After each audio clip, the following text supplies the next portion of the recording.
This transition reveals something important about human culture. Rituals evolve when they become too costly. What began as a literal act of loyalty slowly transformed into symbolic representation. The pharaohs remained powerful in their tombs, but no longer at the cost of hundreds of lives. It is worth noting that Egypt was not alone in this practice. Retainer sacrifice has appeared in many ancient cultures. In Mesopotamia, at the royal cemetery of Yopsi, archaeologists found retainers buried with kings and queens, sometimes with golden lyres and chariots. In early China, the tombs of rulers also held sacrificed servants. Even in some African kingdoms, rulers were sometimes accompanied by retainers in death. It seems that in humanity's earliest civilizations, the idea of surrounding rulers with attendants in the afterlife was widespread, but Egypt's case is particularly well documented. The dry desert preserved bodies, beads, and tools, leaving us with a chillingly clear picture of how early Egyptians imagined eternity. As you picture these graves, think not of the famous golden mask of Tutankhamun or the vast pyramids of Giza, but of modest pits dug in rows, filled with ordinary people whose names are lost, but whose fate still whispers through the sand. The practice leaves us with questions about what loyalty means. Were these attendants loyal by choice or by force?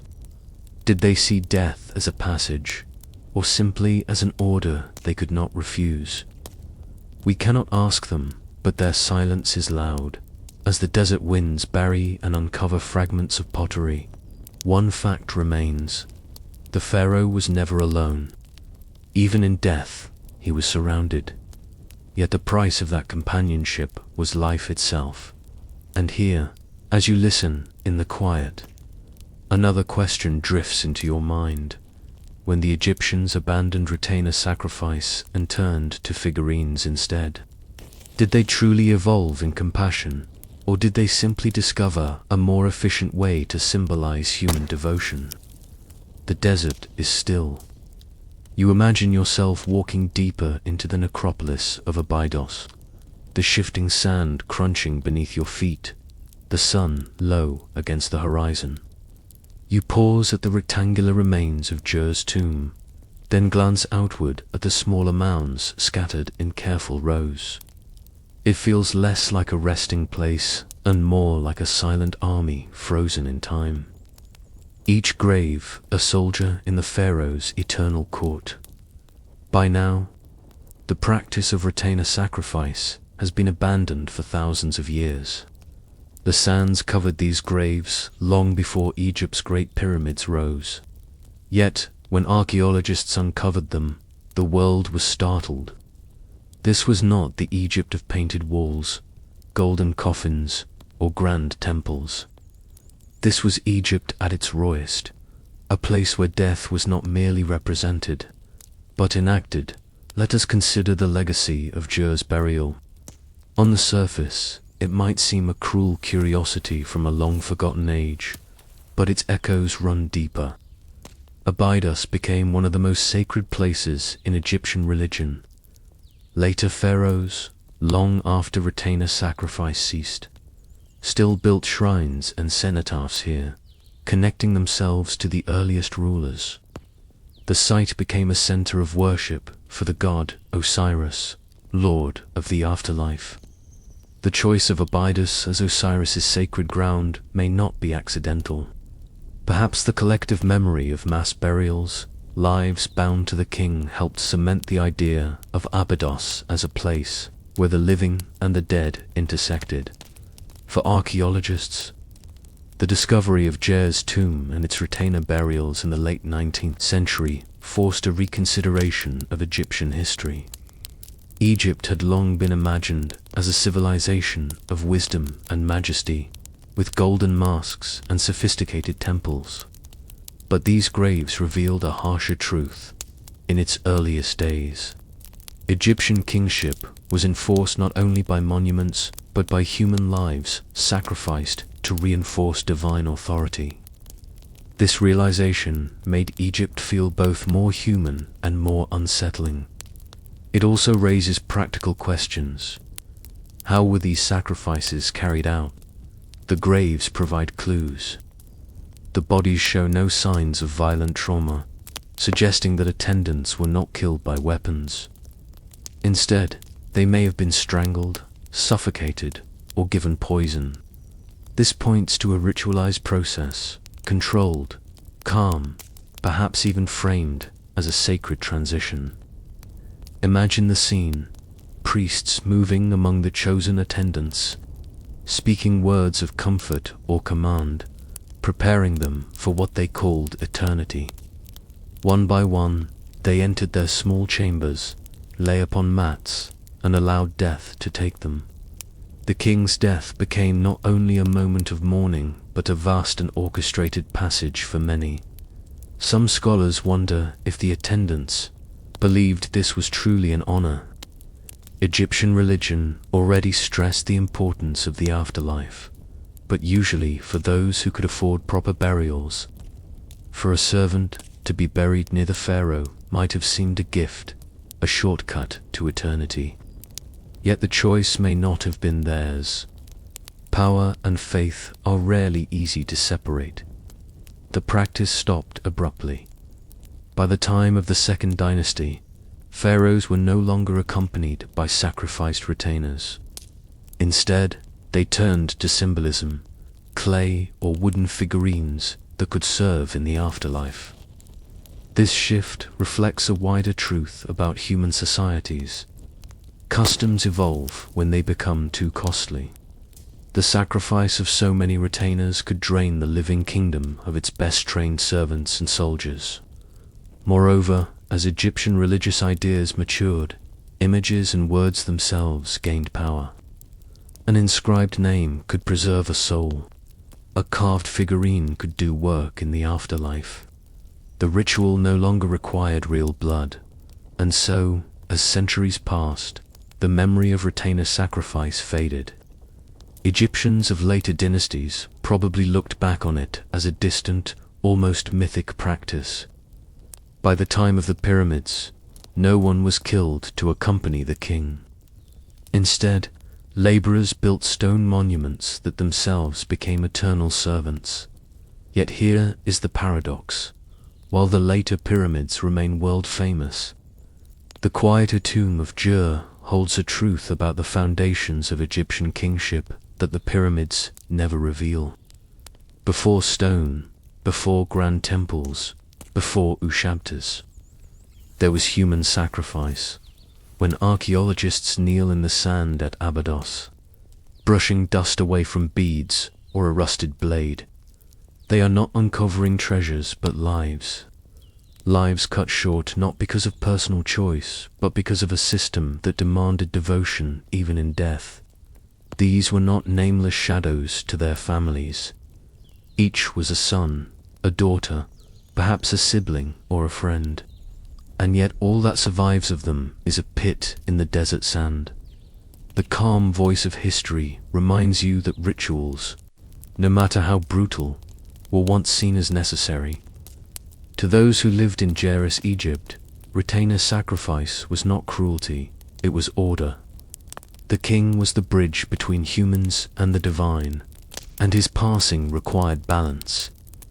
The living followed him, just as shadows follow the body. And so you stand, in imagination, at the edge of this ancient tomb. The desert stretches silent and endless around you, the horizon shimmering with heat. You wonder how many footsteps once echoed here, of mourners, priests, grieving families. How many voices were hushed as sand was poured over the attendants' final resting places. And how, millennia later, the silence remains unbroken, save for the wind that drifts across the dunes. You ask yourself, what do these burials say about the nature of power? Was the pharaoh's authority so immense that it demanded hundreds of lives at his passing?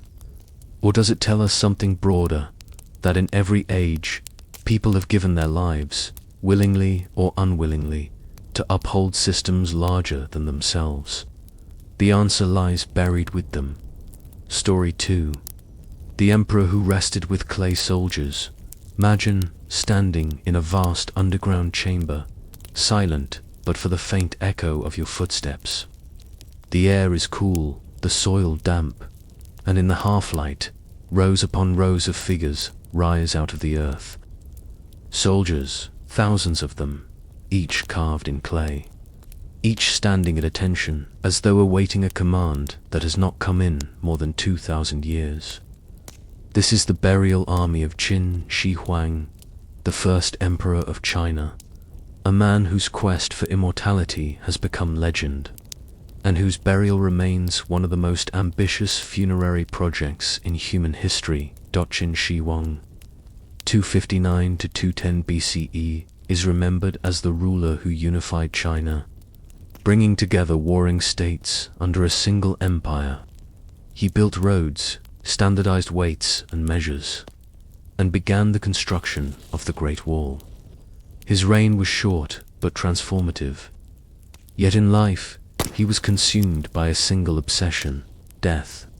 More precisely, how to overcome it. He sent expeditions in search of the elixir of life, drank concoctions of mercury in hopes of prolonging his years, and commissioned vast works to ensure his power endured. When he died at the age of 49, his burial reflected not only his accomplishments but his fears. Where Pharaoh Jura surrounded himself with the bodies of real attendants, Qin Shi Huang turned to something else: an army of clay soldiers, each crafted to guard him in the afterlife. Discovered in 1974 by farmers digging a well near Xi'an, the terracotta army is one of the greatest archaeological finds of the modern era. But to understand its meaning, you must step back and picture the emperor's vision. The underground necropolis was not a simple tomb. Ancient records suggest it was a city for the dead, a mirror of the world above. The historian Sima Qian, writing about a century after Qin Shi Huang's death, described it as a complex filled with palaces, towers, and rivers of mercury flowing through channels to imitate real waterways. Over 700,000 laborers are said to have worked on the project for decades. It was, in every sense, an empire beneath the earth. At the heart of this city lay the emperor's sealed burial chamber, which to this day remains unopened. Around it stretched pits filled with terracotta soldiers, horses, and chariots, an army meant not for conquest in the living world, but for defense in eternity. The soldiers, themselves, are extraordinary. Each figure stands roughly 6 feet tall, crafted with individualized features. Some wear armor, others simple robes. Their hair is styled in knots or caps, depending on rank. The level of detail is so precise that you can see moustaches, wrinkles, even fingernails. They were once painted in bright colors, though exposure to air caused the pigments to fade quickly. Imagine how they looked when first completed: a vivid, lifelike army standing in rows, their eyes gleaming, ready to serve their emperor beyond death. But why clay soldiers instead of human sacrifices? Earlier Chinese rulers, like Egypt's pharaohs, had sometimes been buried with retainers. In fact, retainer sacrifice was practiced during the Shang dynasty centuries before Qin. Yet by the time Qin Shi Huang rose to power, the tradition had largely ended. Instead, artisans created symbolic substitutes. The emperor's choice of a terracotta army reflects both practical considerations and symbolic ambition. It spared human lives, but it also allowed for something grander, a force larger than any real army could provide. Archaeologists estimate that over 8,000 soldiers, along with 600 horses and 130 chariots, were buried. No king, no matter how powerful, could command so many real retainers in death. But in clay, he could not think, for a moment, about the workers who built this army. Records speak of artisans laboring for years, their families perhaps tied to the project for generations. The emperor was known for his harshness. Those who spoke against him were executed, sometimes buried alive. It is likely that many of the workers who crafted the army never left the necropolis alive. Tomb workers in ancient China were often sealed within the complex to keep its secrets hidden. The silence of the pits may not only be the silence of clay, but also of those who died creating it. The terracotta army is more than a marvel of scale. It reflects a mindset, the belief that the emperor's power was absolute, even beyond death. Just as Pharaoh Jer took his attendants into eternity, Qin Shi Huang took soldiers, not real bodies, but carefully molded echoes of them. Yet the choice reveals something striking. Human societies evolve from the literal to the symbolic, but the intent remains the same. Power seeks permanence. Consider the layout of the army. The soldiers are arranged in battle formation, facing east, toward the lands the emperor had conquered. Infantry stand at the front, archers on the sides, chariots positioned for mobility. It is not a random scattering of statues, but a deliberate recreation of military order.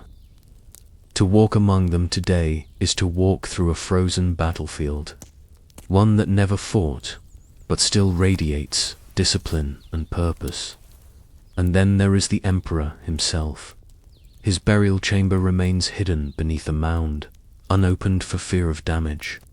Ancient texts describe it as decorated with constellations on the ceiling, rivers of mercury flowing to represent seas and oceans, and crossbows rigged to fire at intruders. Modern surveys have detected unusually high levels of mercury in the soil, lending weight to the old accounts. If true, Qin Shi Huang lies at the center of a toxic river, a reflection of his quest for eternal control. What strikes you as you picture this necropolis is the contrast. On the surface, fields of wheat ripple in the breeze. Farmers tend their crops, unaware for centuries of the empire below. Beneath them lies a silent city, its soldiers waiting, its rivers poisoned, its emperor entombed. It is a reminder that history often hides its strangest truths just below the ground we walk on. And so you pause and wonder, was Qin Shi Huang's terracotta army an act of genius, transforming sacrifice into art, or was it simply another expression of fear, a desperate attempt by a mortal man to control what cannot be controlled? Picture yourself standing at the edge of one of the terracotta army's excavation pits.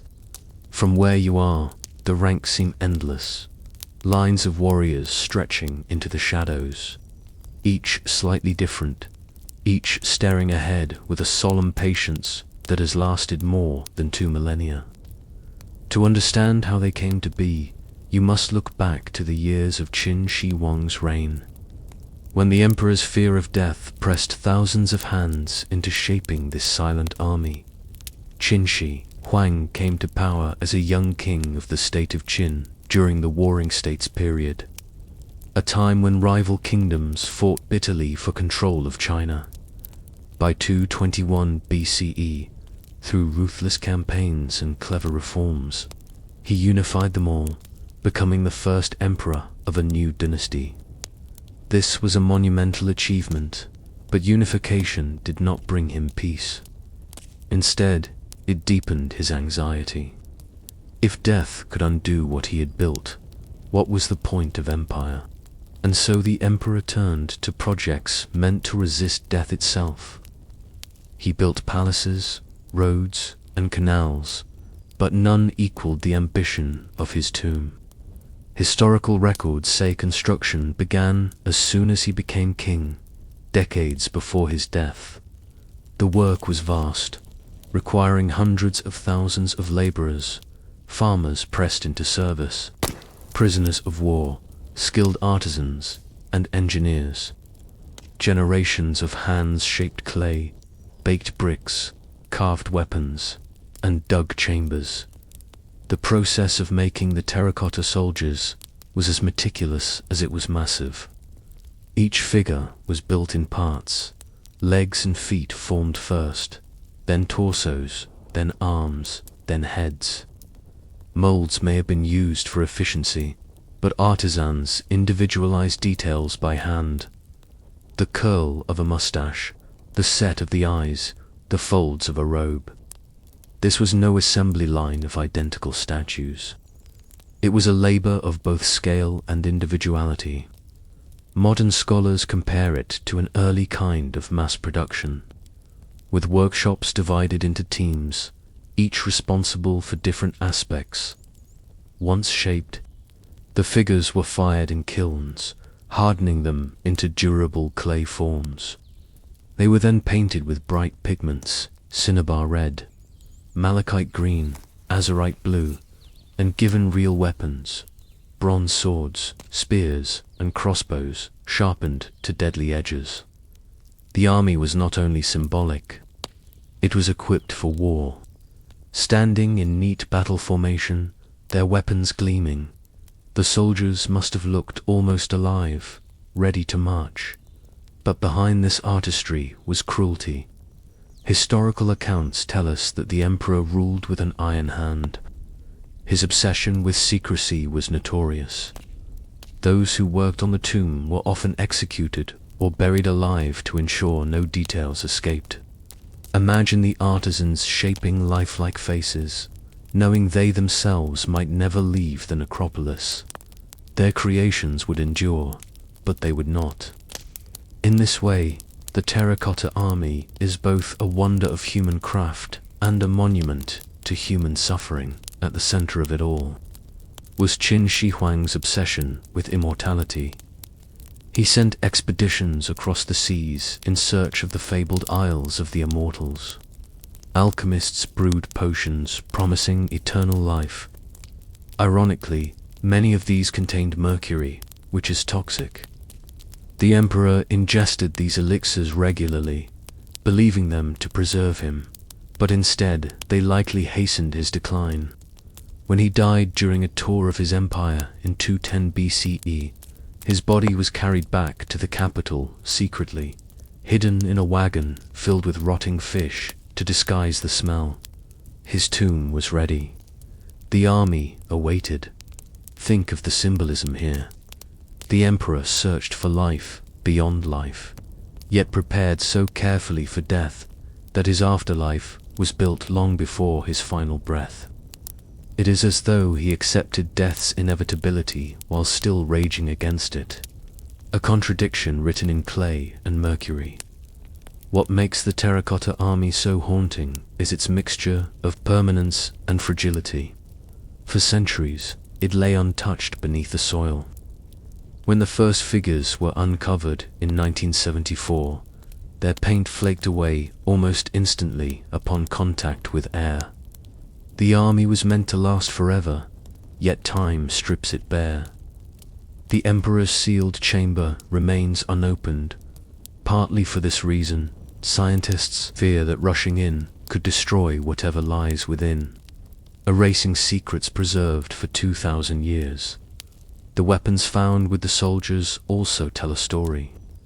Bronze blades, still sharp after centuries, reveal the sophistication of Qin metallurgy. Some were coated with chrome-like finishes that resisted rust. For years, scholars debated whether this was an intentional treatment or a lucky coincidence of soil chemistry. Either way, the effect is striking. Weapons buried underground, yet gleaming as if forged yesterday. The army was not only artistic, it was functional. The layout of the necropolis further emphasizes the emperor's ambition. Excavations show that the pits were arranged to guard the central tomb. Infantry filled the front lines, archers flanked the sides, and cavalry stood ready with horses modeled in clay. Chariots were positioned at intervals, suggesting mobility and command. This was not a random collection of statues, but a carefully organized battlefield, a reflection of military order carried into eternity. The sheer scale of the project boggles the mind. Over 8,000 soldiers, along with 600 horses and more than 100 chariots, have been discovered so far, and archaeologists believe many more remain buried. Add to this musicians, officials, acrobats, and even animals, all represented in clay, and you see that the emperor's afterlife was designed as a complete world, not merely a tomb. And yet, despite all this preparation, one detail is unavoidable. Qin Shi Huang did not escape death. His search for elixirs failed, his empire collapsed shortly after his passing, and his dynasty lasted only 15 years beyond his life. The terracotta army stands as both triumph and irony, a grand statement of power, built for a man who could not conquer mortality. As you stand in your imagination among the clay soldiers, quiet and watchful, another thought arises.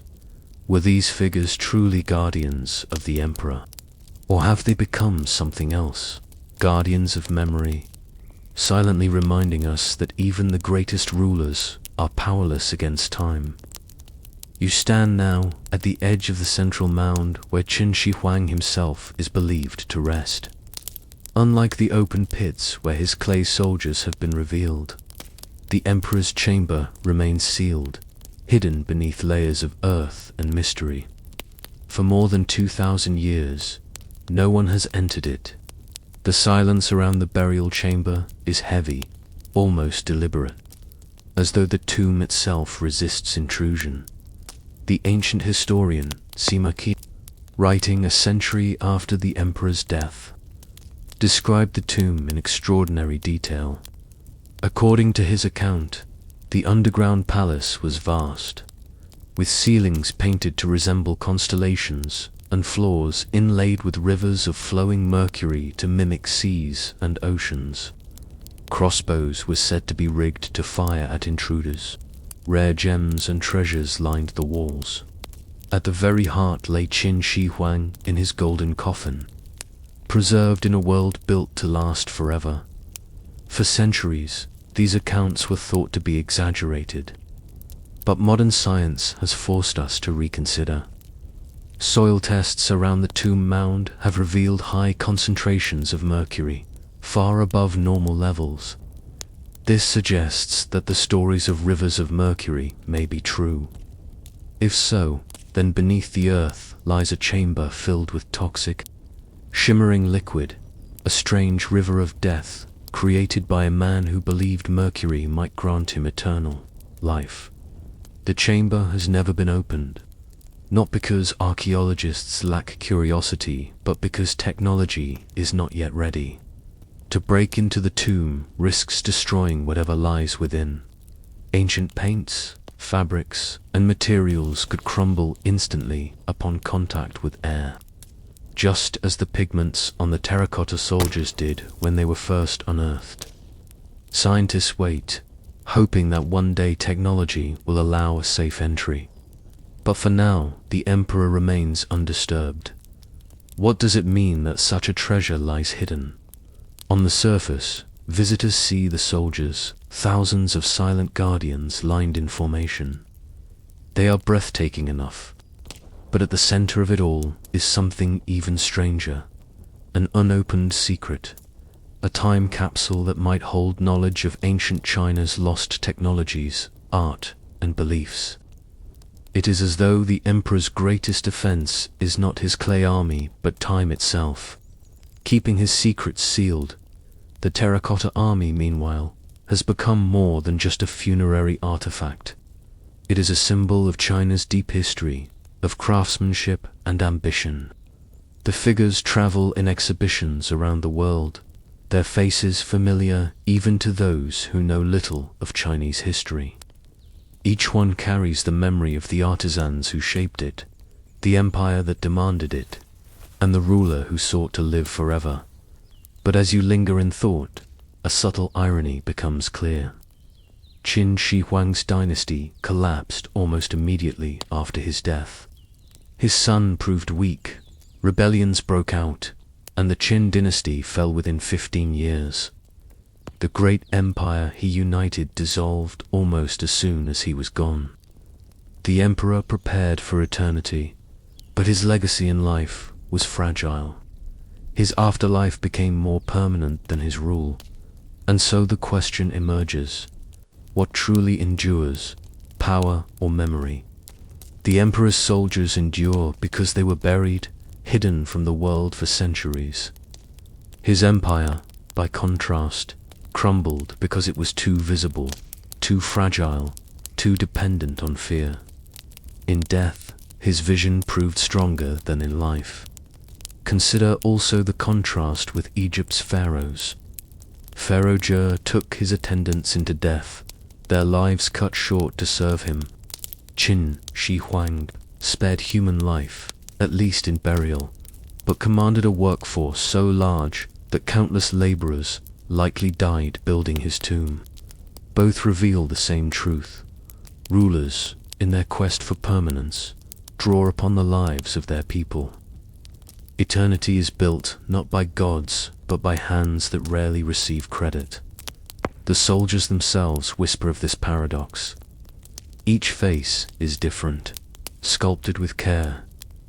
Archaeologists believe the artisans modeled features after real individuals, giving the army a sense of humanity.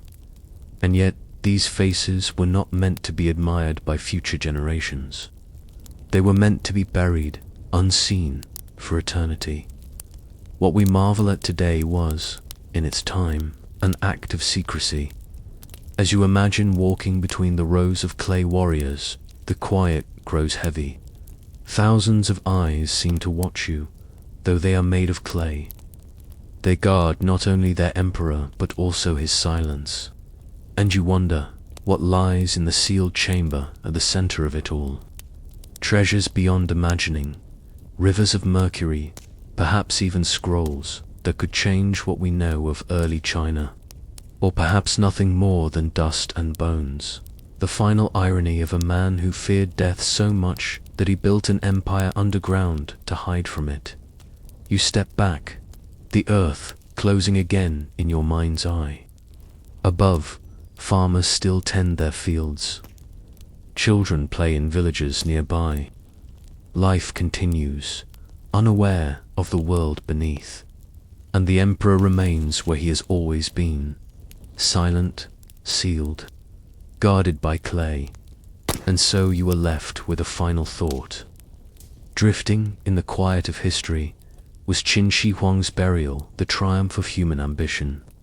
Or was it the greatest monument to the futility of trying to escape the simple truth that all rulers, no matter how mighty, must one day die? Story 3. The Queen Who Slept in a Ship. You find yourself standing in a quiet Norwegian valley in the early 20th century. The earth here is damp, heavy with the weight of centuries of rain and frost, and the rolling fields seem calm, almost ordinary. But beneath one mound of grass and soil, something extraordinary waited. Preserved for over 1,000 years, the Oseberg ship burial, one of the richest and strangest Viking graves ever discovered. The year was 1904, when farmers digging into a burial mound near the Oseberg farm uncovered wood, not just any wood, but the curved planks of a Viking ship. Archaeologists soon arrived, carefully excavating the mound to reveal a vessel nearly 70 feet long, carved with intricate animal designs along its prow. This was not a warship meant for raids, nor a trading vessel meant for cargo. It was a ship for death, a vessel laid underground to carry its passengers into the afterlife. Inside the ship lay the remains of 2 women. This alone made the find unusual. Viking graves often contained men, warriors, chiefs, explorers, But here, 2 women had been given the honor of a ship burial, one of the highest forms of funerary display in Norse culture. Their bones told different stories. One was in her 70s, frail with age, her teeth worn down, her spine curved. The other was younger, perhaps in her 40s, still strong in stature.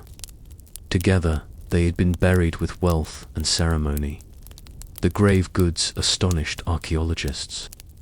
Carpets woven with detailed patterns, wooden carts and sledges decorated with carved animal heads, buckets bound with bronze fittings, beds, chests, textiles, and tools.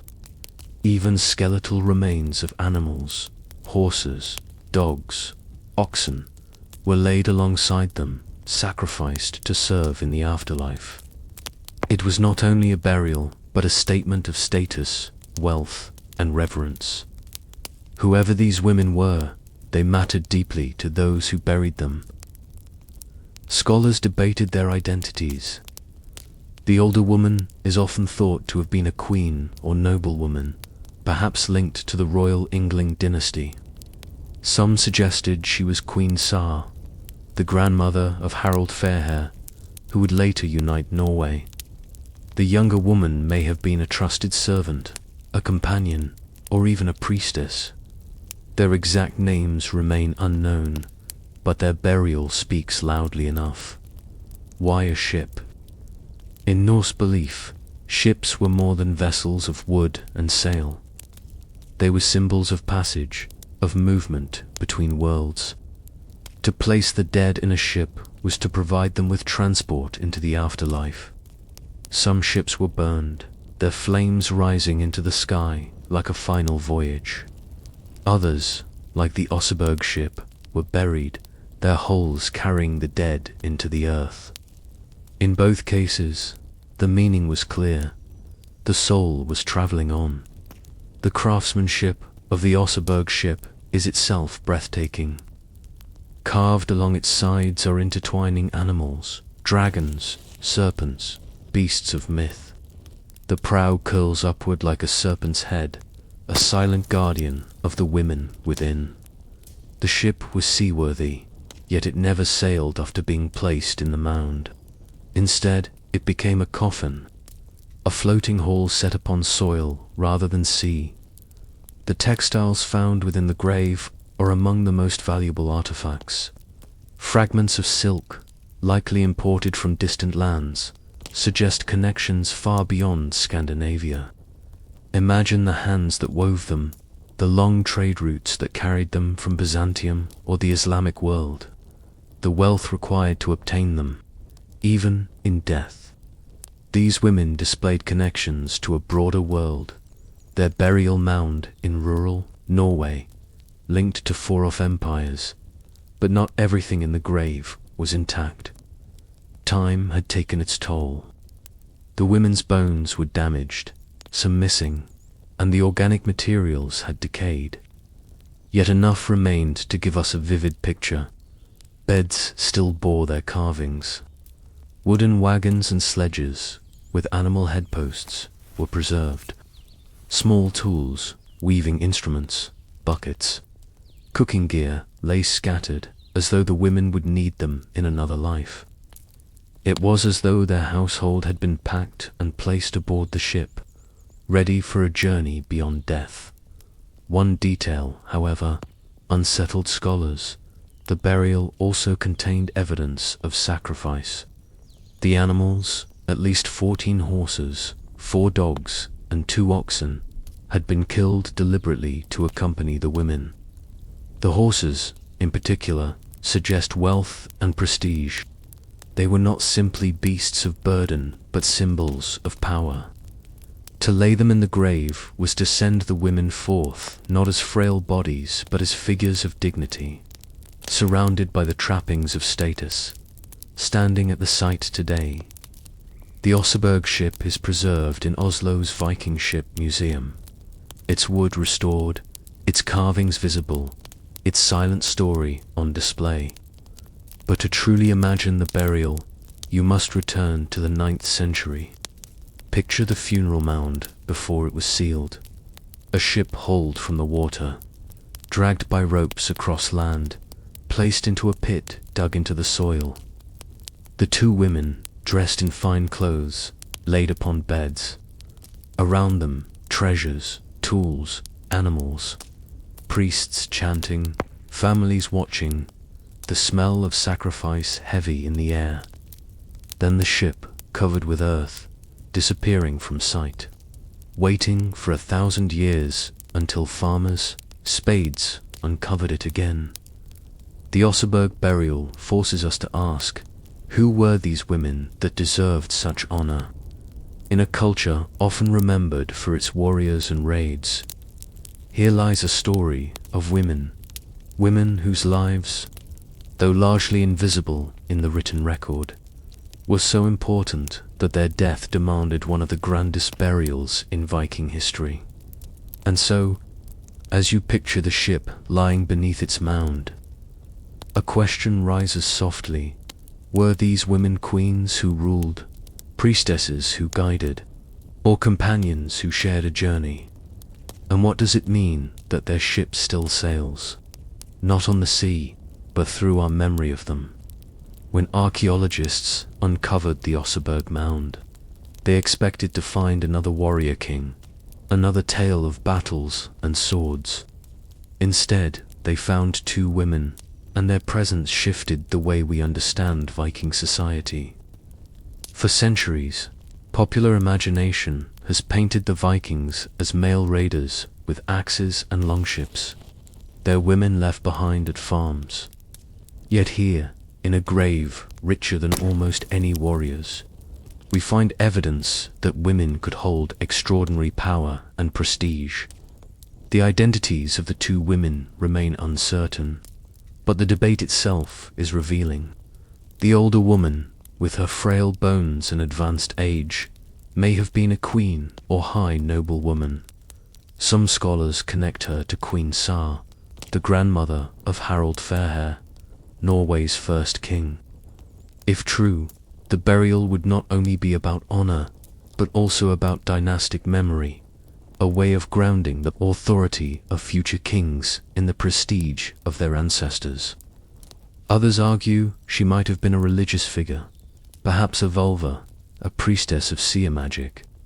The grave goods include items that some interpret as ritual tools, such as staffs, woven tapestries with symbolic designs, and animal head posts that could have had ceremonial use. The younger woman complicates the picture. Was she a servant, sacrificed to accompany the elder? Was she a companion, perhaps even a relative? Or was she herself a figure of importance, sharing the burial as an equal? The fact that she was interred alongside the elder suggests more than servitude. Her bones bore signs of illness, perhaps cancer, which might explain her death at a younger age.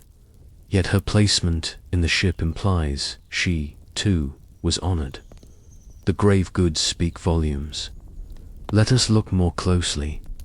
The wooden carts and sledges were not practical wagons, but ceremonial vehicles, decorated with intricate carvings of animals, serpents, cats, birds, each interwoven in the classic Norse style. These objects hint at public rituals, processions, perhaps even religious ceremonies. The women may have presided over such events. Their authority, not military, but spiritual and cultural. Textiles found in the grave are among the finest preserved from the Viking Age. Fragments of wool and silk, dyed in deep reds and blues, revealed the artistry of Norse weaving. Some patterns are geometric, others depict scenes, possibly mythological or symbolic. The presence of silk is particularly striking. Silk would have traveled along trade routes, reaching from Byzantium or even China. To find it in a burial mound in rural Norway shows the reach of Viking trade and the wealth of those buried. Here, the sacrifice of animals adds another layer. 14 horses, 4 dogs, and 2 oxen were killed and placed in the grave. Horses, especially, carried symbolic weight in Norse culture. They were connected to gods, to fertility, and to journeys between worlds.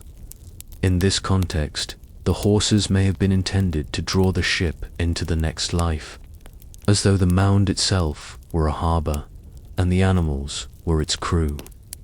The dogs, faithful companions, might symbolize loyalty. The oxen suggests provision, a supply of strength for the afterlife. One of the most remarkable artifacts was a set of carved animal head posts. Their function still debated.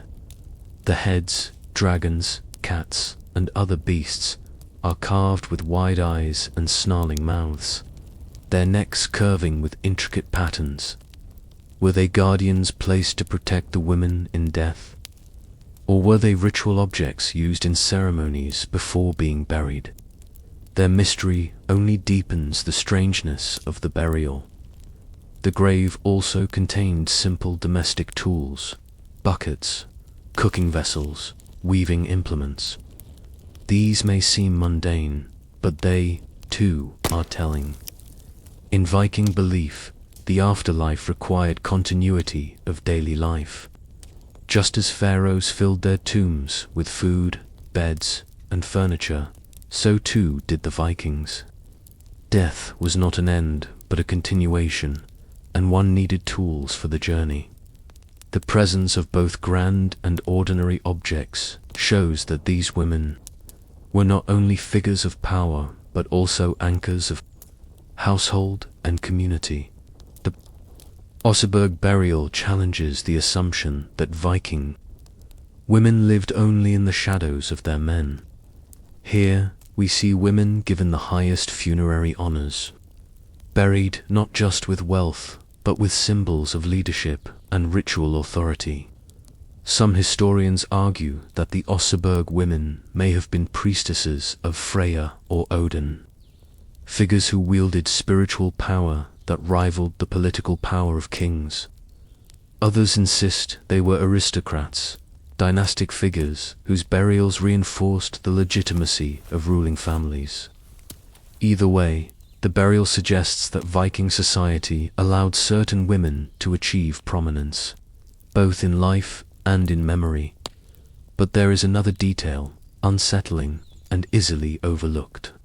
Evidence suggests that the burial may not have been entirely peaceful. The younger woman's bones show signs of illness, but some scholars wonder if she was sacrificed to accompany the elder. Moreover, the careful arrangement of goods and animals hints at ritual, perhaps even human sacrifice, though no direct evidence survives. The presence of two women together, one old, one middle-aged, invites speculation about roles, hierarchies, and choices made at death. For the Vikings, ships were more than wood and sail. They were metaphors. A ship could carry you across seas in life, and across realms in death. To be buried in one was a privilege few could attain. Most Vikings were buried with far humbler graves, simple pits, small offerings, sometimes cremation. The Oseberg ship was a rare honor, a statement that these women mattered deeply to their people, whether as queens, priestesses, or symbols of continuity. Imagine the funeral itself. The ship hauled up from the water, dragged over logs across the field. The mound dug wide enough to contain it. People gathered from far and wide. Farmers, warriors, families, priests. The elder woman laid in her bed, the younger beside her. Around them, treasures carefully arranged, animals led forward and sacrificed. The air heavy with incense and blood. Then, slowly, soil covering the ship, layer upon layer, until the vessel vanished, sealed beneath earth. For those present, it was not just burial, but transformation. They believed the women were not lost, but journeying, sailing into another realm. And now, more than 1,000 years later, their ship rests in a museum, admired by millions. Their bones, studied by scientists, tell fragments of their story. Their grave goods reveal wealth, belief, and artistry, yet their names remain unknown, their voices silent. And so you are left with the lingering question: were these women queens whose rule shaped Norway, priestesses whose rituals bound their people, or simply symbols chosen to carry the weight of memory? And how much of their true story has been lost beneath the soil of time? The Oseberg Mound lay silent for more than a millennium. Generations passed, seasons shifted, farms rose and fell, and the grass-covered hill became just another shape in the Norwegian landscape. To the farmers who worked the land in the 19th century, it was little more than an obstacle, a mound of soil to be cut away. Yet inside, beneath damp earth and clay, one of the most important Viking discoveries waited patiently. In the summer of 1904, two farmers digging into the mound struck wood. At first, it seemed ordinary, perhaps remnants of a tree. But as more of the curved planks were revealed, scholars were alerted. Excavation began quickly, and within weeks, the outline of a ship emerged, a vessel buried deep, preserved by the heavy clay soil that kept it from rotting away. As the earth was cleared, the archaeologists realized they were not looking at fragments, but at one of the most complete Viking ships ever found. The excavation was painstaking. Each plank, each artifact, was carefully lifted, documented, and preserved. What emerged was astonishing. A nearly complete ship, rich with carvings, its prow curling like a serpent, its sides decorated with interlacing animals. Inside were two skeletons, alongside grave goods of a richness that few Viking sites could rival. The Oseberg discovery electrified the archaeological world. For the first time, the grandeur of Viking burials was revealed in full. Yet the find also stirred debate. Who were these women, and why had they been buried with such honor? Early scholars leaned toward identifying the elder as Queen Ser, grandmother of Harald Fairhair. This theory gave the burial dynastic weight, the ancestors of Norway's first king honored in death as much as in life. Others disagreed, suggesting priestesses or cult leaders instead. The carved animal head posts, the tapestries with symbolic designs, and the ceremonial carts pointed toward ritual rather than political power. The debate deepened when the women's bones were studied. The elder's skeleton showed signs of age, worn teeth, frail bones, curvature of the spine. The younger woman's remains revealed illness, possibly cancer. Neither showed obvious signs of violence, though some speculated the younger might have been sacrificed to accompany the elder. Over time, forensic studies cast doubt on the Queen Sar theory, suggesting instead that these women may have held religious roles, leaders in ritual, if not in rule. The grave goods themselves continued to yield secrets. The wooden carts and sledges, decorated with fantastical animals, were unlike ordinary wagons. Their function seemed ceremonial, perhaps for processions. The tapestries, though fragmented, depict strange scenes, figures, animals, possibly mythological motifs.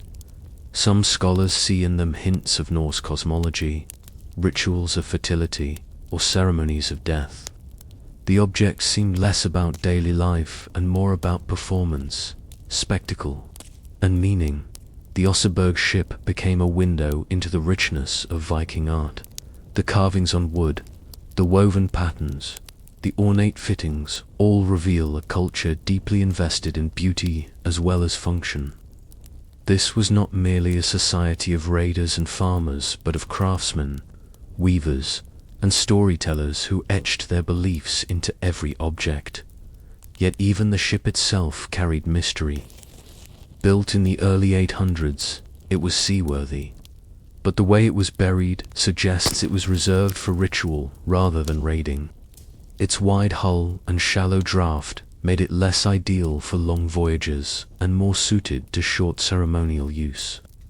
Some have suggested it may have been used in life for religious festivals, paraded across land, carrying priestesses or leaders in grand displays. If true, its burial marked not only the death of two women, but the retirement of a sacred vessel. After excavation, the ship was reconstructed and displayed in Oslo, where it still stands today in the Viking Ship Museum. Visitors walk along its sides, marveling at the serpent-carved prow, the smooth lines of the hull, the silent presence of a vessel meant not for water but for eternity. The artifacts are displayed nearby, fragile fragments of wood and cloth that once filled the ship's interior. Together, they give a rare glimpse into a burial world that otherwise would have vanished. But time has not been kind. The preservation methods of the early 20th century were primitive compared to today's standards. Chemicals applied to the wood caused damage over decades, weakening the planks. Today, conservators struggle to preserve what remains, knowing that without careful care, even this great ship could eventually crumble. The Oseberg ship is both a treasure and a challenge, a reminder that the past survives only as long as we tend to it. The Oseberg burial also reshaped how historians think about Viking women. It revealed that women could occupy positions of immense importance, honored in ways once assumed reserved for men, whether queens, priestesses, or something in between. The women of Oseberg commanded respect, enough to warrant a burial richer than most kings. Their legacy challenges the narrow view of Viking culture as purely reminding us that power in the past often wore many faces. And so you picture the ship once more, lying beneath its mound in the 9th century, soil piled high above it, grass growing quietly, centuries of snow and rain pressing it down. Farmers plough their fields overhead, unaware of the sleeping vessel below. The two women rest side by side, their treasures surrounding them, their animals sacrificed for their journey. And the ship, though buried, still sails, not across seas, but across time, carrying their memory into the modern world. You are left with a final question. Lingering like the scent of damp earth, did the Oseberg women know, as they were laid in their ship, that their burial would one day be remembered as one of the greatest treasures of the Viking Age? Or did they believe, as their people surely did, that their voyage was not to memory, but to another world entirely? Story 4. The king who vanished into salt the earth beneath Poland hides more than coal and minerals. In its depths lie veins of salt, carved into glittering caverns that echo with human footsteps and whispered prayers. Salt was once called white gold, shaping economies and sustaining kingdoms. And in the ancient crypts of Poland, salt did more than flavor food or preserve meat. It preserved kings, nobles, and bishops, transforming them into strange relics of time. Our story begins in the city of Krakow, the historic heart of Poland, where the wall cathedral rises above the Vistula River. For centuries, this cathedral was the resting place of Polish kings, yet many burials did not endure as intended. Bodies decayed, tombs crumbled, and memory faded. In contrast, deep in the salt mines of Wieleczka and Bochnia, burials took on a different character. Here, salt itself became the shroud, preserving the dead in ways that stone and marble could not. The Wieleczka salt mine, a vast labyrinth stretching for miles beneath the earth, dates back to the 13th century. Generations of miners carved its tunnels, chapels, and chambers from pure salt. By candlelight, they sculpted altars, staircases, even chandeliers that glimmered with crystalline salt. Over time, the mine became not only a workplace, but a sacred space. And in its depths, it also became a crypt. Some burials here were accidental, miners who perished in cave-ins, their bodies swallowed by salt and preserved like relics.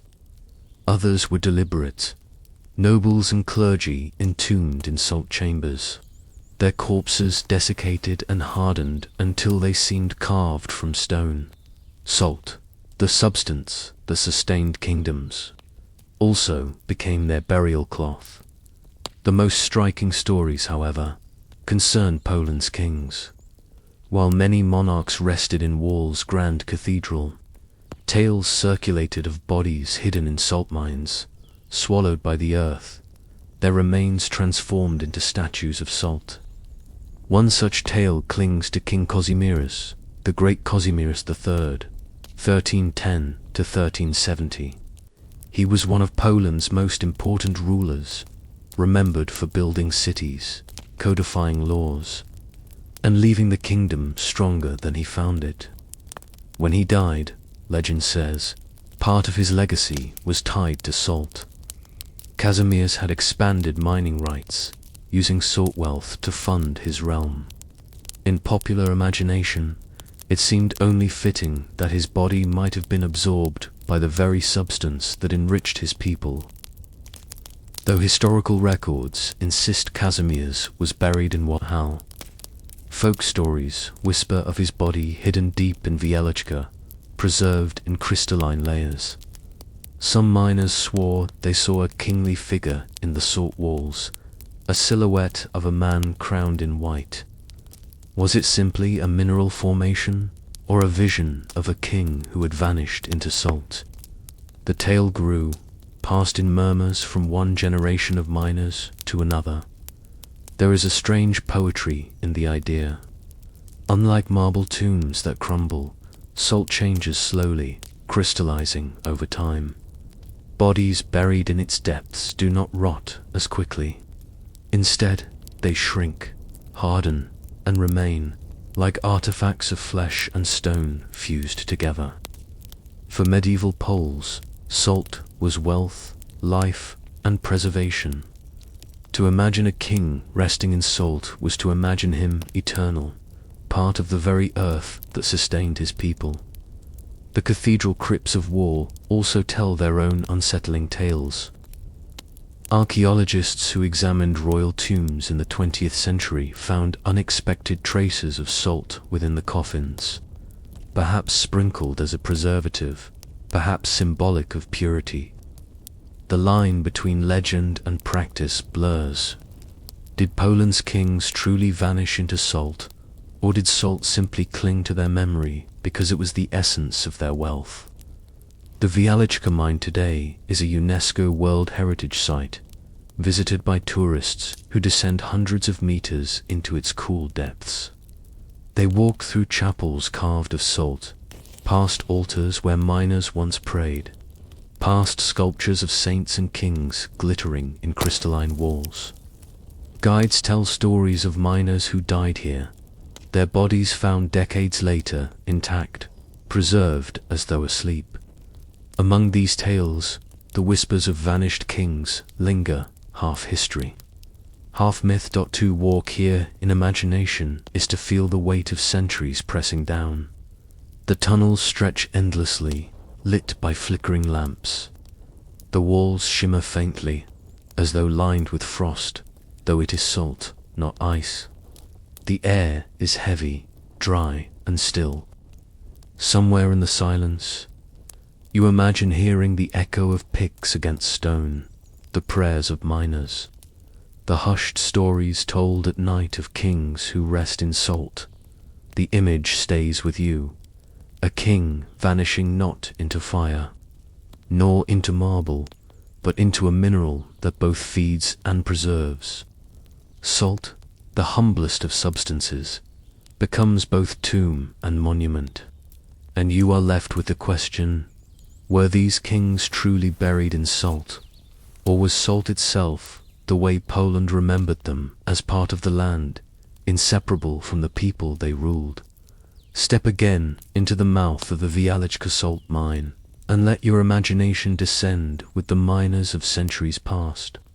Wooden stairs creak, lanterns flicker, and the air grows cooler as you move deeper underground. The stone gives way to salt, not dull but shimmering, crystalline walls carved into archways, chapels, and chambers. For those who worked here, salt was life. For those who were buried here, salt was eternity. Salt in medieval Poland was more than a mineral. It was wealth, authority, and survival. Cold white gold, it fueled economies long before silver or coal.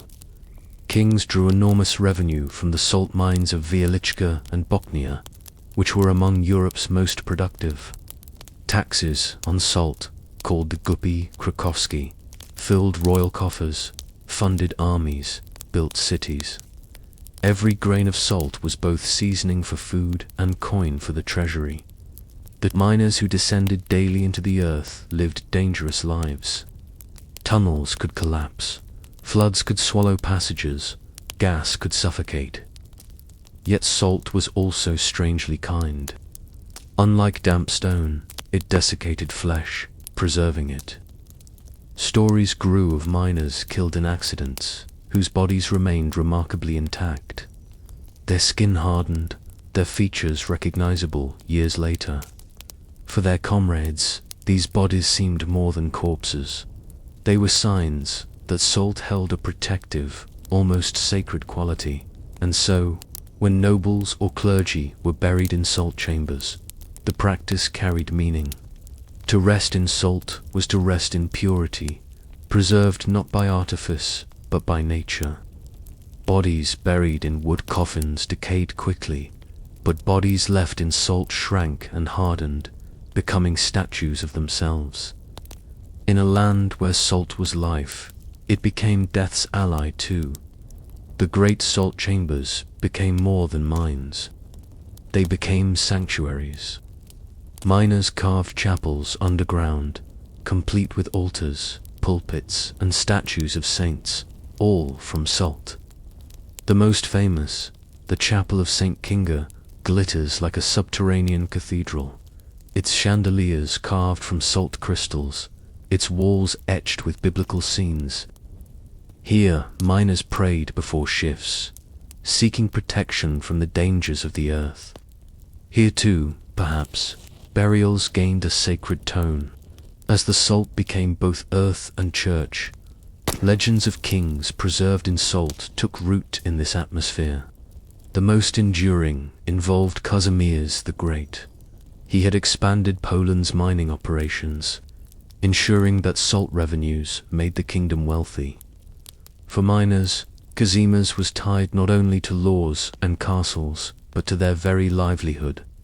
Over time, his death became entwined with salt folklore. Miners whispered that his body had not decayed, but crystallized, merging with the substance he had cherished. In moments of solitude, some swore they saw his silhouette in salt walls, a crowned figure watching over them. But Kazimierz was not the only monarch linked with salt. Other kings, buried in Wall Cathedral, were said to have been preserved with salt sprinkled into their coffins. Archaeological investigations of war tombs in the 20th century found traces of salt and natron, a reminder that even in Krakow's Grand Cathedral, salt accompanied kings to their rest. Was it for preservation, or for symbolism, purity, incorruptibility, eternal life? Perhaps both. The miners themselves became guardians of these stories. For them, salt was not abstract wealth, but daily labor. They hauled blocks, carved tunnels, risked their lives. When kings taxed salt, miners felt the burden. When kings used salt wealth to build armies, miners saw their sweat transformed into swords and banners. To imagine kings returning to Salt in death was to imagine a circle completed, rulers born of earth, enriched by salt, and preserved by it. Daily life in the mines was full of hardship, but also ritual. Lanterns burned dimly, casting shadows across salt walls that glittered like frost. The sound of picks echoed endlessly. Men carved not only tunnels, but art, small figures, crude crosses, prayers etched into the salt. In breaks, they prayed in underground chapels, lit candles before statues of Saint Barbara, patron saint of miners. The mine was a workplace, a church, and, at times, a tomb. The preservation of bodies in salt carried an eerie familiarity. Unlike fire or decay, salt kept features intact. Miners who found preserved comrades felt as though the dead still labored alongside them. Salt blurred the line between life and death, between memory and presence. The crypts of nobles and clergy within salt chambers amplified this feeling. The powerful did not vanish, but became part of the mine itself. Legends tell of entire burial chambers lost in collapses, sealed in salt forever. Perhaps they are still there, hidden in unexcavated passages, kings and priests waiting as statues of crystal. Whether true or not, the idea reflects the deep reverence miners had for salt as both destroyer and preserver. The Bieleczka mine today is visited by millions. Its chapels admired, its tunnels walked by tourists. But for centuries, it was a place of sweat, death, and whispers. Stories of kings who vanished into salt were not written in chronicles, but told in lamplight, carried by miners who knew better than anyone the strange alchemy of salt. As you walk through this imagined mine, the silence grows heavy. Walls glimmer faintly. Statues of saints carved from salt gaze with unblinking eyes, and the air tastes faintly of minerals. Somewhere, perhaps behind a wall yet unbroken, lies a body preserved, skin turned to leather, bones hardened into stone. Was it a miner? A priest? A king? You cannot know. And so, as you linger in this subterranean world, one question follows you upward, toward the light. Were Poland's kings truly taken by salt? Their bodies preserved in crystalline embrace? Or have we simply salted their memory with legend, until myth itself hardened into history? Contrary to older myths, these were not slaves driven by whips. Archaeological evidence from workers' villages at Giza shows that pyramid builders were fed with bread, beer, and meat, housed in organized communities. They were laborers fulfilling a duty to king and country, their work both obligation and honor. For them, Snefru's pyramids were not abstract monuments, but lived reality, the rhythm of stone and sweat that filled their days. Snefru's reign thus embodies a paradox. A king remembered not for conquests or wars, but for construction. His greatest legacy was not an empire of land, but an empire of stone. He transformed the pyramid from uncertain experiment into eternal symbol. Later, kings Khufu, Khafre, Menkaure inherited his template. The Great Pyramid of Giza, one of the 7 wonders of the world, is unimaginable without Snefru's trial and error, and yet, the bent pyramid lingers as a reminder that eternity is rarely achieved without mistakes. Its odd profile makes it one of the most distinctive monuments in Egypt. Unlike the collapsed ruin of Medum, it still stands complete, its casing stones intact at the base, shining white against desert sand. To stand before it is to sense both grandeur and humility, a king's ambition bending under the weight of stone, yet refusing to fall. For the Egyptians, these monuments were more than tombs. They were expressions of Mat, cosmic order, balance, stability. To build a pyramid was to anchor the universe, to ensure the Nile flowed, the sun rose, and Egypt endured. Sneferu's repeated attempts reveal not vanity but devotion to this cosmic duty. Each failure was not the end, but a step toward perfection. Each adjustment a reaffirmation of order against chaos. Consider also the spiritual symbolism of the pyramid shape itself. Its sloping sides echoed the rays of the sun, guiding the king's soul upward to join Ra, the sun god. Its base represented the solid earth, its apex the heavens. In Sneferu's reign, this form crystallized. The bent pyramid, with its shifting angles, seems almost transitional, bridging old forms and new. The red pyramid, by contrast, embodies the perfected vision, a smooth ascent from earth to sky.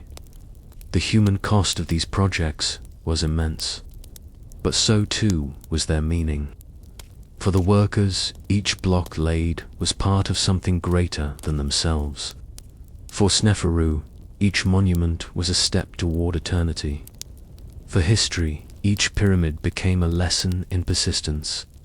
And so you picture Sneferu at Dosha, watching as his bent pyramid rises, then ordering another beside it. Perhaps he saw the flaw, the bend, and demanded perfection. Perhaps he saw meaning in the mistake, a dual form for a dual world. We cannot know, but we know this. His vision reshaped Egypt forever, and here, standing before the red pyramid in your imagination, its reddish limestone glowing under the desert sun, a question forms quietly in the silence. Was Sneferu's true legacy the pyramid in which he was buried? Or was it the bent, broken, and collapsed monuments along the way, the mistakes without which eternity itself could not have been built? The desert of Dosha stretches wide and still. 3 monuments rise there, the broken ruin at Medum, the adangled bent pyramid, and the glowing red pyramid. Together, they tell the story of one king's obsession, Pharaoh Sneferu, the builder who gave Egypt the blueprint for eternity. But what remains of him now, thousands of years later? Not his body, not his treasures, only stone, silence, and memory. Sneferu's legacy is not as celebrated as that of his son, Khufu, who built the Great Pyramid at Giza. Yet, in many ways, Sneferu's reign is more instructive. He was not remembered for conquest or wealth, but for persistence. He built, failed, adapted, and built again. He left behind not 1 pyramid, but 3, each a lesson carved into desert rock. The Medum pyramid shows ambition colliding with instability.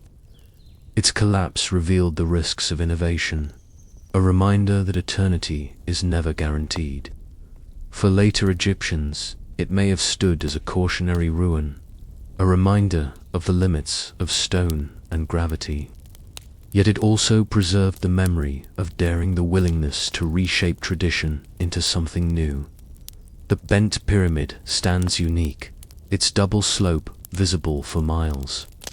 To some, it was a mistake corrected mid-build. To others, it was deliberate, a dual symbol of earth and sky, of human and divine.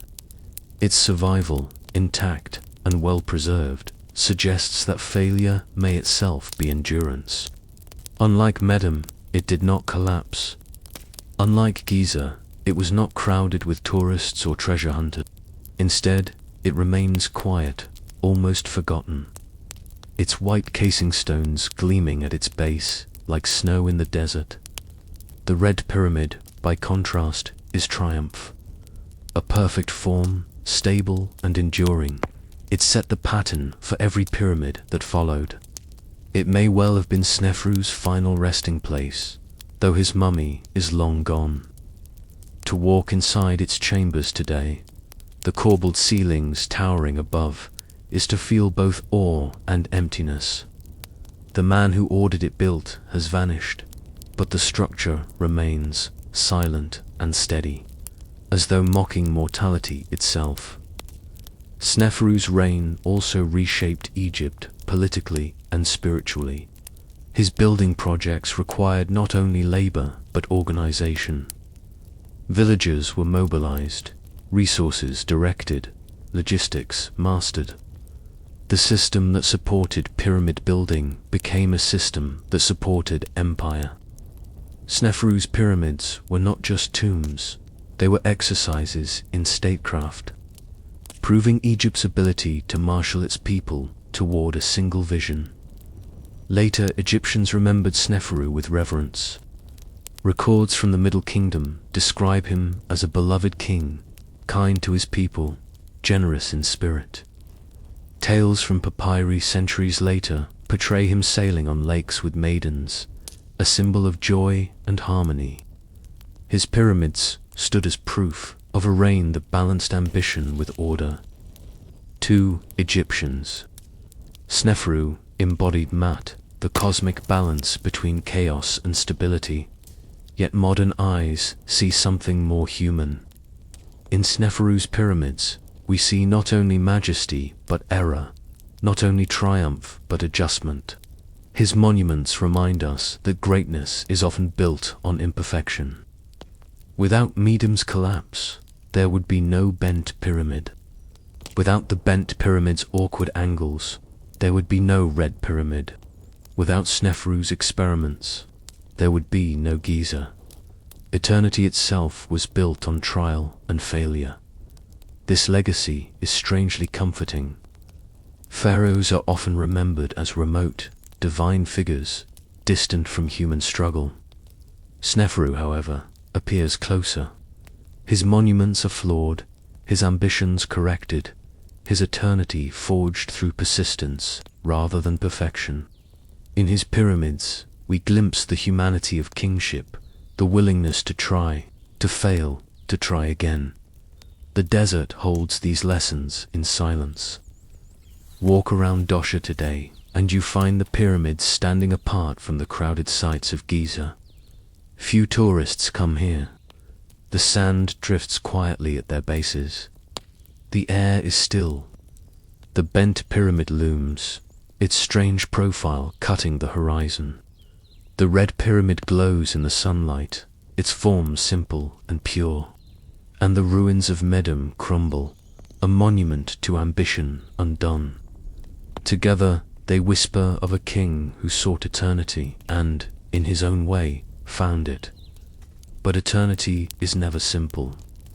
Sneferu's body is gone, his treasures stolen, his name overshadowed by his son's greater monument. Yet his pyramids endure, 3 variations on a theme, 3 lessons carved in stone. They are not just tombs. They are experiments in immortality. And so, as you picture yourself walking away from Dosha, the wind at your back, the pyramids fading into the haze, you are left with a quiet question. Is eternity achieved through perfection, or through persistence, through monuments that bend, collapse, and rise again, each imperfection shaping the path to forever? Story 5. The pharaoh who built a pyramid for eternity. The desert wind moves endlessly across the plateau of Dosha, brushing sand against stone. To the south of Cairo, 2 strange pyramids rise, their angles cutting sharp against the horizon. One leans too steeply, then suddenly shifts into a shallower slope halfway up, giving it a bent, awkward appearance. It is known today as the Bent Pyramid, and it tells the story of one of Egypt's most ambitious kings, Pharaoh, the first ruler of the 4th dynasty, and the man who transformed the pyramid into the shape we most recognize today. Sneferu reigned around 2600 BC, long before Khufu built the Great Pyramid at Giza. Yet without Sneferu, Khufu's monument would never have existed. Sneferu was an innovator, a king obsessed with architecture, who ordered at least 3 great pyramids built during his reign. He experimented with design, pushing the limits of engineering, determined to create an eternal house that would secure his afterlife and project his power forever. The bent pyramid at Dosha is the most famous of these experiments. Rising to 344 feet, it begins at a steep 54-degree angle, but halfway up changes suddenly to 43 degrees, giving it a broken, bent silhouette. To stand before it today is to sense both grandeur and imperfection, a monument that aspires to eternity but reveals the trial and error behind immortality. Why the bend? Scholars debate. Some believe the steep angle at the base proved unstable, threatening collapse as the structure rose. Builders may have reduced the angle mid-construction to save it. Others suggest it was intentional, a symbolic shape reflecting duality, perhaps two pyramids in one, perhaps heaven meeting earth. Whatever the reason, the result is striking. A pyramid unlike any other, its form both elegant and flawed, a frozen moment of ancient trial inside. The bent pyramid is equally fascinating. It contains 2 burial chambers, connected by passages at different heights, each with corbelled ceilings to distribute weight. The precision of the stonework is astonishing. Narrow shafts lead inward, the air cool and musty even now. Archaeologists once believed Sneferu intended to rest here, though no body has been found. The tomb, like so many in Egypt, was likely plundered in antiquity, leaving only empty chambers and the mystery of intention. But the bent pyramid was only part of Sneferu's legacy. At Medum, further south, he had earlier attempted another great pyramid, one that began as a step pyramid and was later filled in to create smooth sides.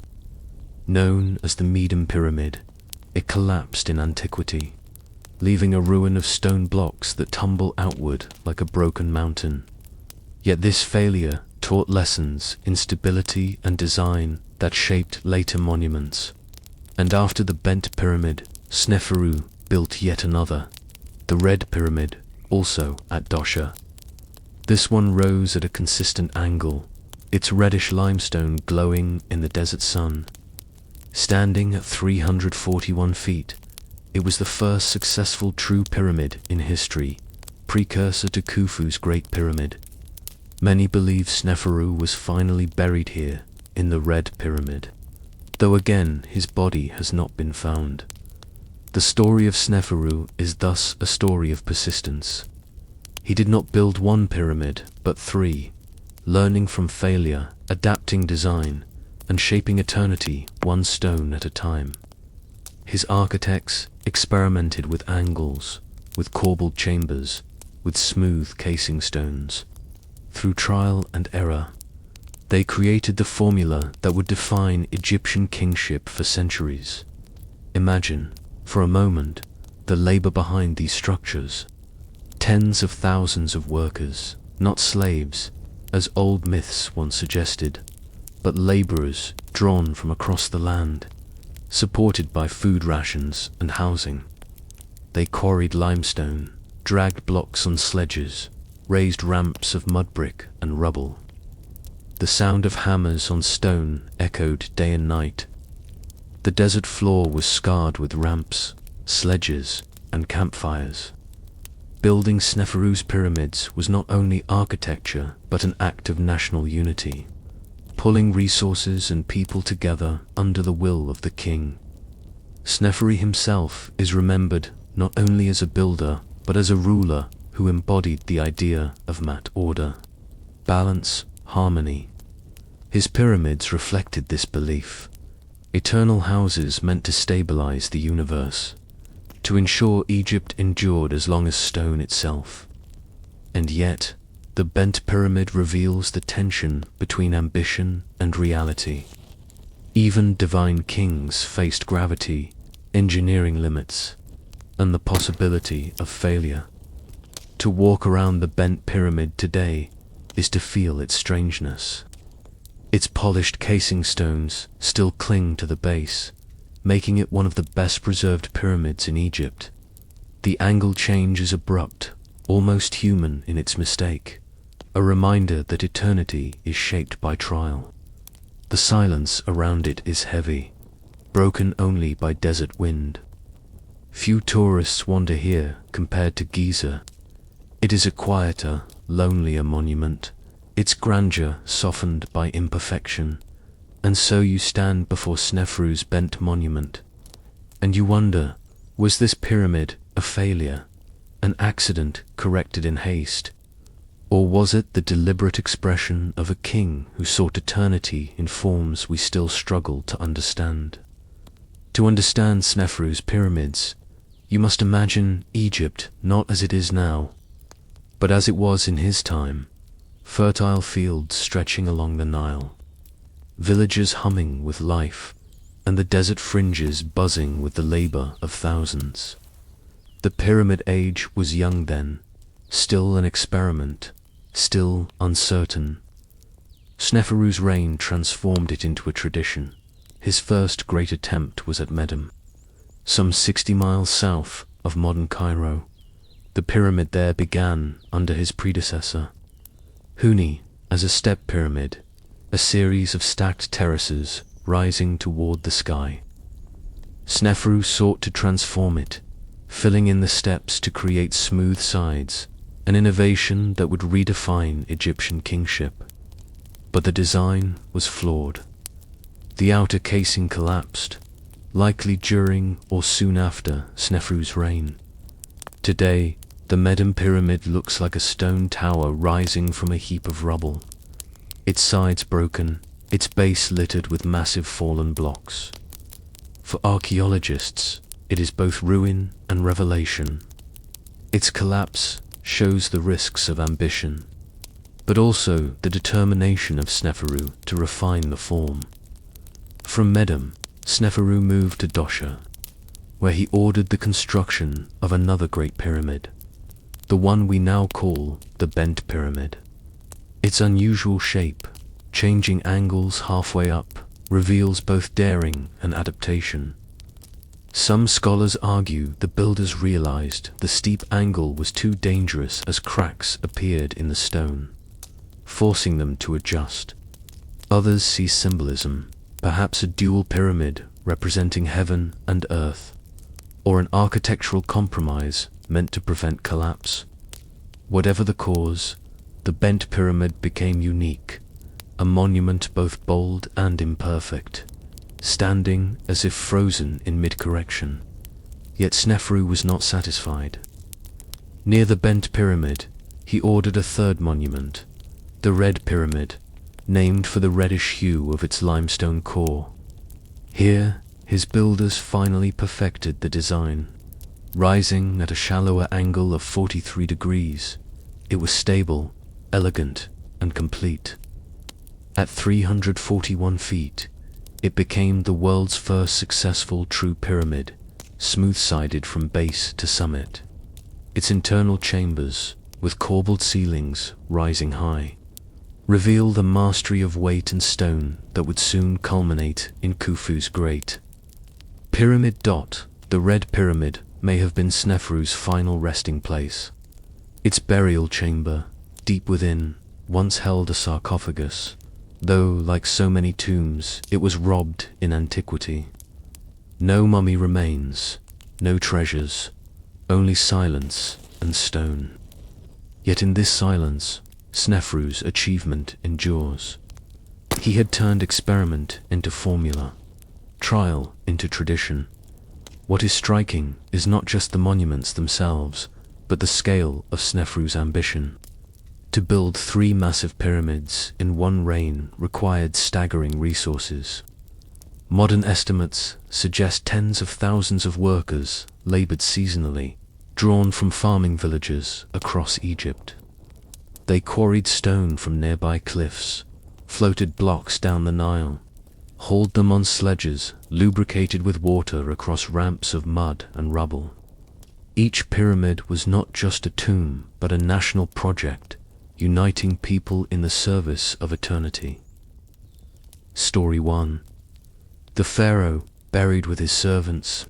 So imagine yourself standing on the banks of the Nile around 3000 BCE.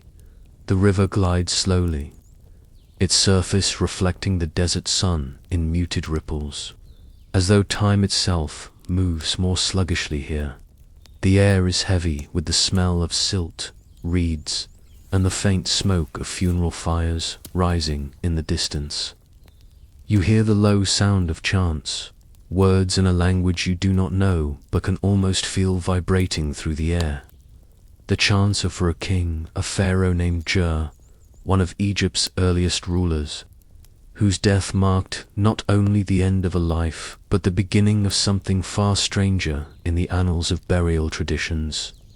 Jer was not as famous as the later pharaohs, not like Khufu, who built the Great Pyramid, or Tut, whose tomb dazzled modern archaeologists.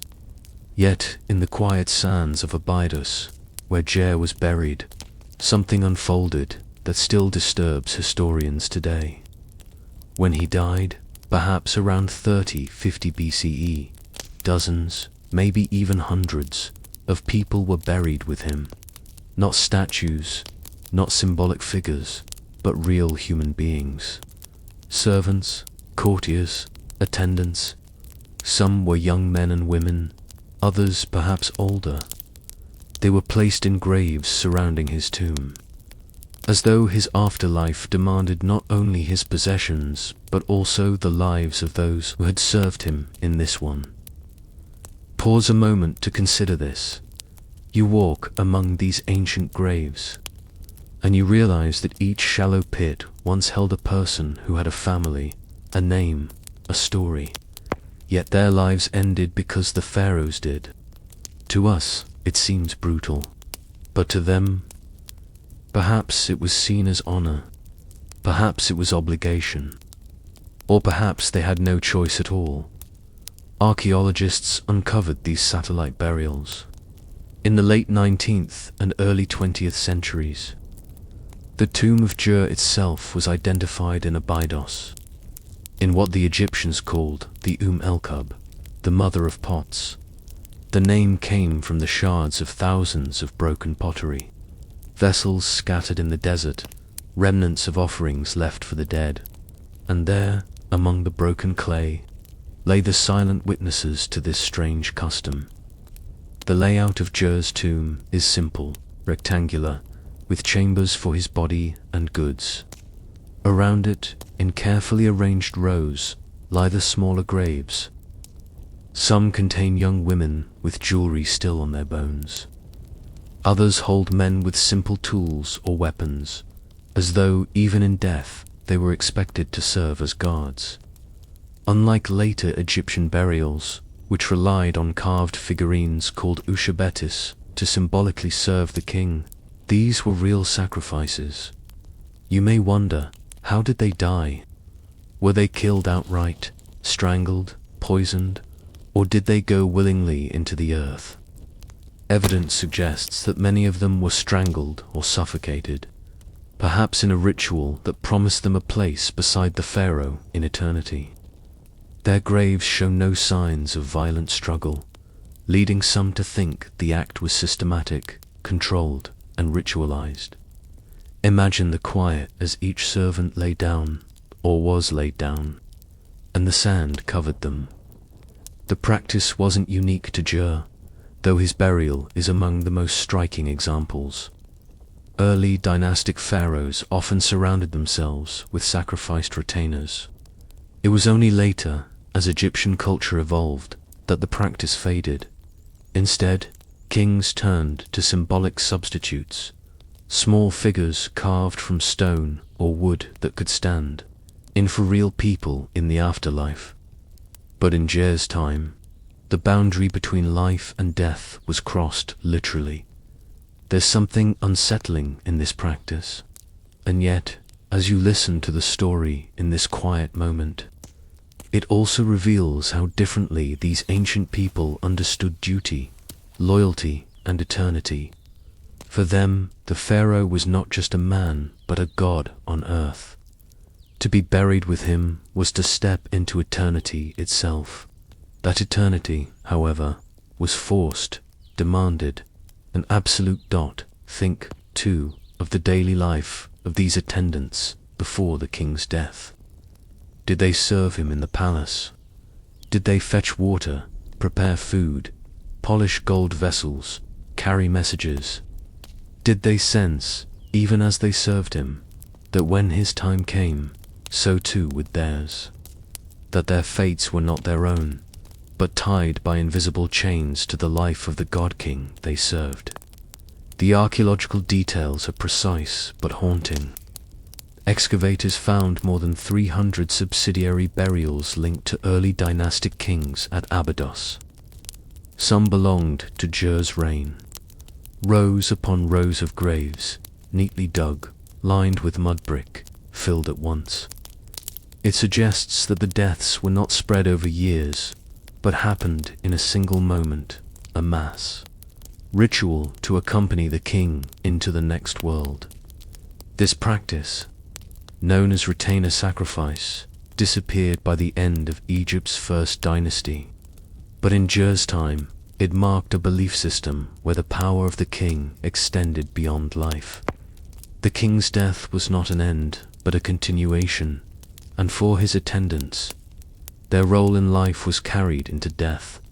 And so you walk away from this tomb in your imagination, the desert wind brushing the sand across your skin, and you are left with an uneasy question. Were these servants honored to follow their king into eternity? Or were they victims of a system that left them no choice at all?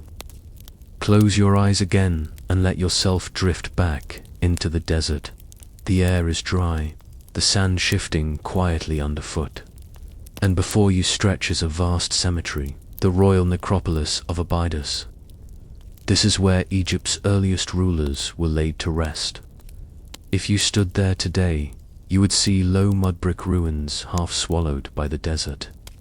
But if you stood there thousands of years ago, the scene would have been crowded with mourners, priests, and laborers digging graves for more than just the king. Pharaoh Jer's tomb was only one among many. His predecessors and successors followed similar customs, creating what archaeologists later recognized as a unique and troubling pattern of burial. Retainer sacrifice was not a one-time occurrence. Instead, it seems to have been a practice woven into the very fabric of early dynastic kingship. Archaeologists uncovered rows of subsidiary graves around the tombs of Jer, Den, and other early kings of the first dynasty. In Jer's burial, estimates suggest that more than 300 attendants may have been interred. His successor, Pharaoh Den, also had nearly 200. Even Queen Mernith, a rare female ruler, had retainers sacrificed at her burial. It paints a grim picture of a society in which the lives of many were spent for the afterlife of one. Yet the story is more than numbers. Each of those subsidiary graves represents a person. Some were women wearing bead necklaces. Others were men buried with weapons, as though still guarding the king in the afterlife. The layout suggests careful planning. They were not simply thrown into a mass grave, but placed deliberately in rows, as though still organized in service. This quiet detail is what makes it more haunting. Even in death, hierarchy persisted. The question that lingers is why. Why did Egyptians of this period feel it necessary to send real human lives with the king into eternity? Later, Egyptians, as you know, turned to symbolic figures, creating little worker statuettes called ushabtis. By the Middle and New Kingdoms, pharaohs might be buried with hundreds of these figurines. Each ushabti was carved to hold tools, with inscriptions commanding them to do labor in the afterlife on behalf of the king. But in Jair's time, the Egyptians had not yet developed this symbolic system. Instead, they turned to the literal. One explanation is that they believed the afterlife was a continuation of this one, and that the king would require the same services. He needed guards, cooks, companions, and musicians. If he was divine, it followed naturally that his court would accompany him beyond death. Another explanation is less spiritual and more political. Mass burials reinforced the idea of the pharaoh's power. To sacrifice so many lives at his passing showed the people that the king's authority extended even beyond the grave. There is also the possibility of ritualized belief. Death in ancient Egypt was not an ending, but a transformation. For the attendants who followed their king, perhaps priests convinced them that dying with him meant securing a place beside him in eternity, an honor otherwise unattainable. We cannot know their private thoughts. Were they resigned? Were they terrified? Did families grieve in silence, or did they console themselves that their loved ones were chosen for a sacred task? When archaeologists studied the graves, they found something striking. The burials all appeared to have happened at once. The attendants' tombs were filled simultaneously, not gradually. That suggests a carefully orchestrated event. The moment the pharaoh died, preparations began not only for his tomb, but for theirs as well. Imagine the scene. Priests chanting, the smell of incense, workers carrying baskets of sand, families gathered in hushed silence, and one by one, attendants laying down to join their king forever. But then, something changed. By the end of Egypt's first dynasty, retainer sacrifice disappeared. Later, pharaohs did not bury real attendants, but instead filled their tombs with figurines, images, or painted walls depicting servants. Why the shift? Historians suggest several reasons. One is practicality. Sacrificing hundreds of attendants with each burial could weaken the royal court. A new king needed experienced administrators, warriors, and servants to rule effectively. Killing them all at the old king's funeral may have been unsustainable. Another reason may have been evolving religious thought. Egyptians developed the idea that symbols, statues, carvings, even words could hold magical power. If an image of a servant could work in the afterlife, there was no need for a real person to die.